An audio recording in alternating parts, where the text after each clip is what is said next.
text. Mark 4:21-25. Title: A religion concerned with people. Following the parable of the sower comes the parable of the lamp. Mark 4:21 states, "And he said to them, Is a lamp brought in to be put under a bushel, or under a bed, and not on a stand? The purpose of lighting a lamp is to illuminate the entire room. For this to happen, the lamp must be placed on a lampstand.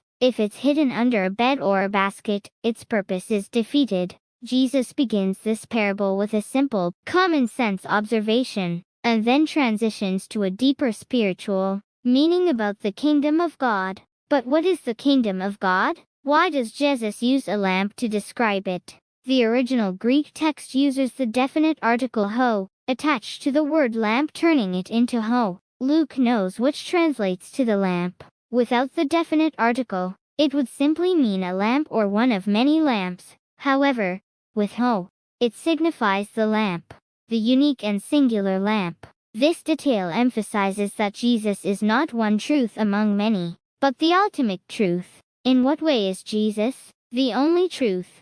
The answer unfolds in verses 22-25. Mark 4:22 states, "For there is nothing hid, except to be made manifest, nor is anything secret, except to come to light." This verse might seem paradoxical at first glance. How can something hidden be revealed unless someone brings it into the light? Jesus is teaching that truth is meant to be shared. If we proclaim it, it will shine brightly. If we keep it hidden, it remains buried. This highlights our mission, to make Jesus known as the only truth. Mark 4:23 says, "If any man has ears to hear, let him hear." Jesus doesn't frame the mission of evangelism as a strict obligation. He refrains from adding more laws or burdens. Unlike the religious leaders of his time, who turned God's 10 Commandments into an overwhelming system of 430,000 laws, Jesus simplifies the law into one command: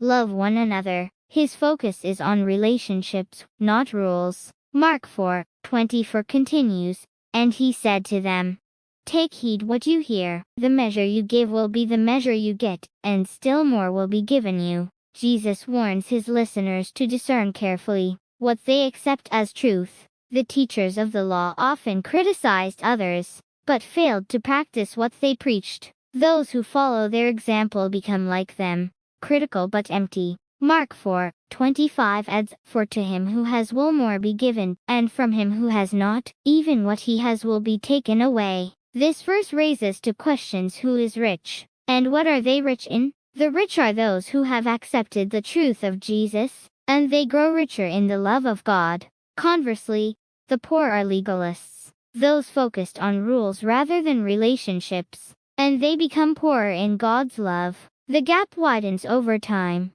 Why? Because the way of Jesus is a religion centered on people, while legalism is centered on laws. There's a beautiful story about a cartoonist who created the comic strip Family Circus. His work, inspired by his wife and 5 children, resonated with readers because of its warmth and humor. When asked by a reporter how she managed to divide her love among her 5 children, his wife replied, "Love isn't divided, it's multiplied." This is the magic of love, it grows the more you give it. Reflect again on Mark, "For to him who has will more be given, and from him who has not, even what he has will be taken away." Be rich in God's love through Jesus, and find victory in that love.